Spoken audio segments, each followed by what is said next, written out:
Yang ke-12, berniat membatalkan sholat. Lagi sholat asik-asik, tahu-tahu timbul niat, aku batalkan aja dah sholat. Maupun niatnya kayak gitu, terlintas di dalam pikiran. Terlintas di dalam pikiran, maka sholatnya batal. Dan lanjut. Yang ke-13, menggantungkan pembatalan dengan sesuatu. Lanjut, Jud. Yang ke-14, ragu-ragu dalam memilih membatalkan atau meneruskan sholat. Yang ke-13 coba. Yang ke-13, menggantungkan pembatalan dengan sesuatu.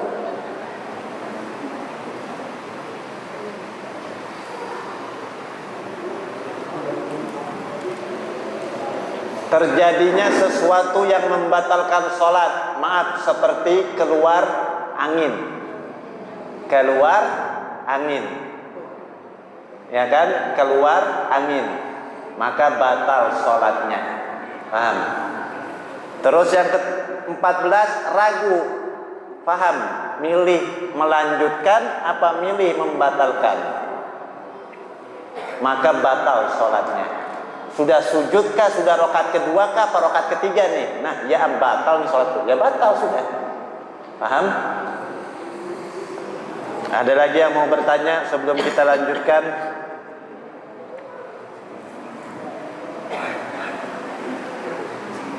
Ya, silakan kalau ada yang bertanya. Mungkin untuk ibu-ibu yang kalau bertanya, mungkin kalau tidak bisa menyampaikan pertanyaan, bisa saja melewati tulisan. Nanti siap kami untuk bacakan. Jadi untuk kedepannya minggu depan, silakan aja ibu-ibu mungkin buatlah pertanyaan itu dengan tulisan bahwa catatannya, nanti kita bisa bacakan. Kalau untuk bapak-bapak yang mungkin tidak bapak bacakan, saya yakin bapak-bapak bisa menyampaikannya. Nah, silakan diberikan kesempatan untuk pertanyaan. Mikrofon belapas. Mikrofon belapas.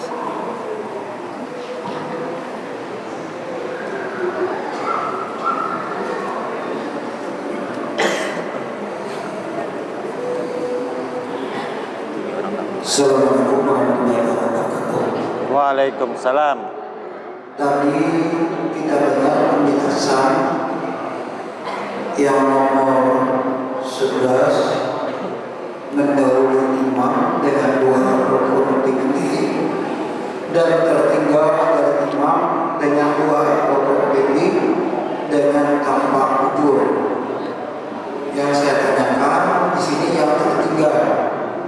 Misalnya kita berimaman waktu salat, ya memang bersamaan sudah, ini bukan masbuk lah, hanya masbuk nih. Karena kita ya mungkin ada atau ada tiga atau sebagainya, imam sudah habis baca ayat, sedangkan Fatihah kita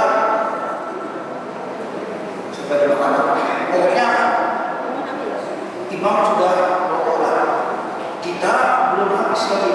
Apakah itu kita langsung saja mengikuti rukuk atau lanjutkan? Tapi khawatirnya kalau lanjutkan tertinggal nanti. Nah, itu yang saya tanyakan. Terima kasih. Mungkin sebelum berbagai menjawab, mungkin proses dulu pertanyaan saya. Proses pertanyaan saya itu kita mungkin sebut jawab maghrib, isya. Nah, ini fakta yang sering bisa terjadi ini pada sholat zuhur dan asar.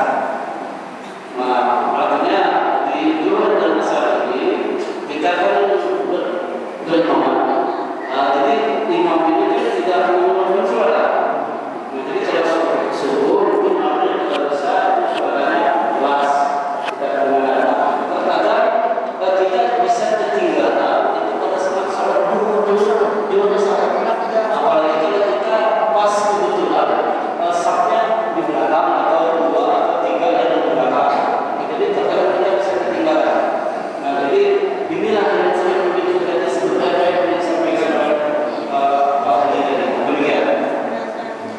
dalam inti sholat, apabila kita ketinggalan tanpa uzur loh, tanpa uzur. Kalau ada uzur, misalnya imam nih membaca Fatihah selesai, kita juga membaca Fatihah, tetapi maaf, kita gagap, itu uzur.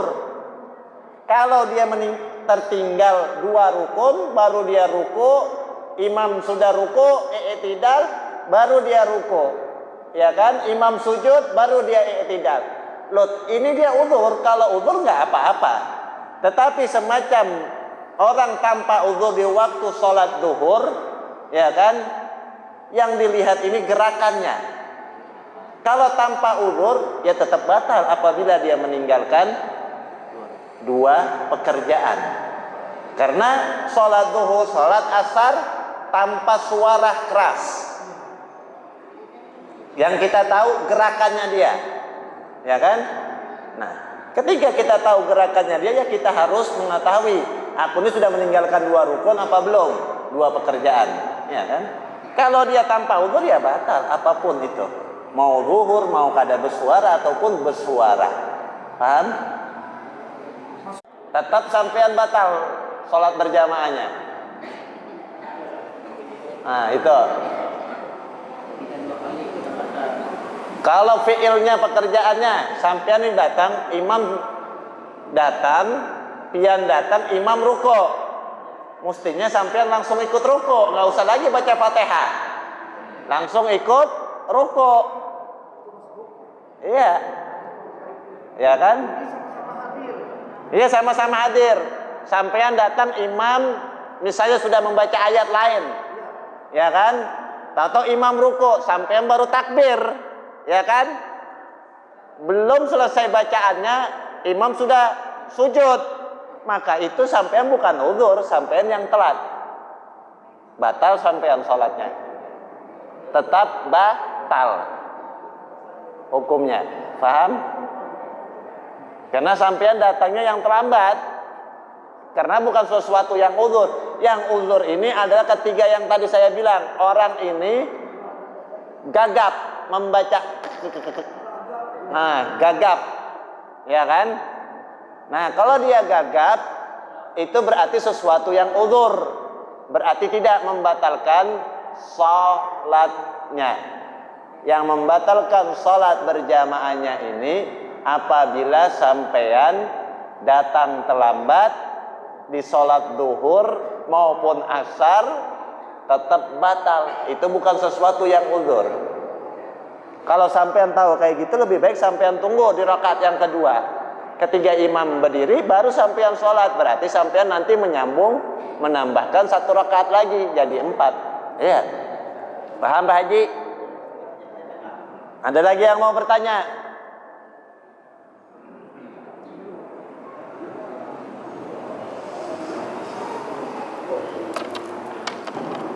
Assalamualaikum warahmatullahi wabarakatuh. Melanjutkan pertanyaan dari Pak Haji Riban, semisal kita sedang melaksanakan sholat zuhur, kemudian kita mengikuti imam, tetapi bacaan Fatihah kita belum selesai. Kemudian imam sudah ruku, apakah kita ikut ruku atau kita menyelesaikan bacaan Fatihah? Kita harus melakukan Fatihah. Wajib kita selesaikan suratul Fatihah. Wajib hukumnya. Semisal saat ini kita lanjutkan bacaan kita, tetapi kemungkinan kita ketinggalan 2 pekerjaan ini. Ini gimana? Kalau dia meninggalkan 2 rukun kan tanpa uzur, tetap batal. Ya enggak? Tetap batal. Batalnya ini bukan batal sholatnya, tapi batal jamaahnya, munfarid jadinya, ya kan? Paham? Ada lagi yang mau bertanya? Kalau Al-Imamul Malik, Imam Malik tidak mewajibkan seorang makmum membaca suratul Fatihah. Kenapa? Karena mereka menganggap bahwasanya imam yang menanggung, kalau Imam Malik. Tetapi kalau kita wajib untuk membaca suratul Fatihah di waktu sholat berjamaah maupun sholat sendiri. Nah, kalau Imam Malik nggak diwajibkan. Nah, itu. Paham? Ada lagi yang mau bertanya?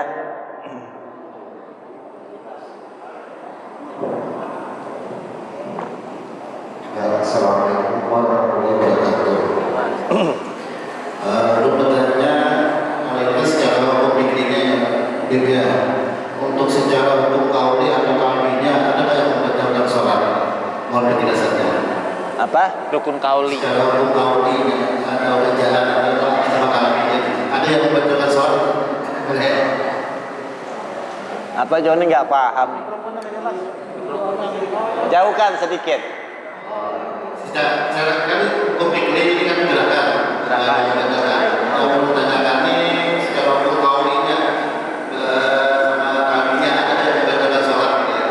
Mohon penjelasannya aja. Coba John, apa John? Nggak paham juga. Apa yuk?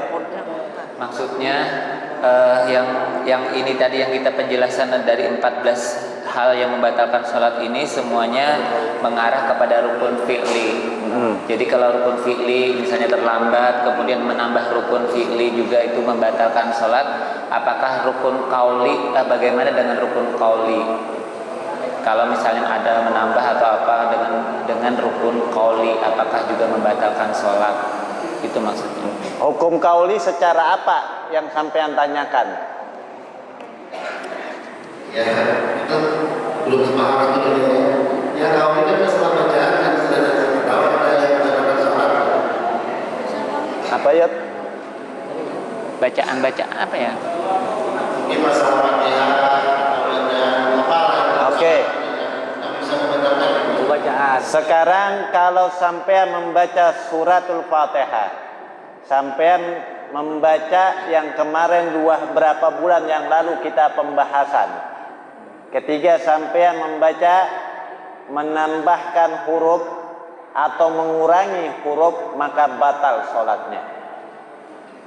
Merubahkan huruf yang tadi huruf H menjadi H. Misalnya Bismillahirrahmanirrahim, maka batal sholatnya. Lain kalau dia uzur, dia memang nggak bisa mengucapkan H, ma'fu, diperbolehkan, ya kan?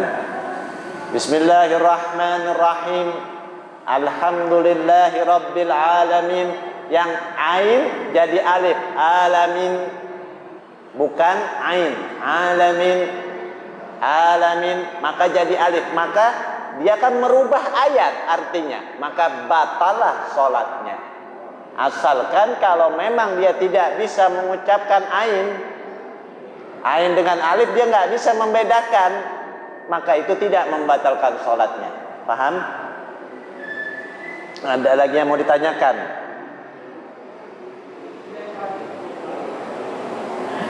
Maju. Udah sampai.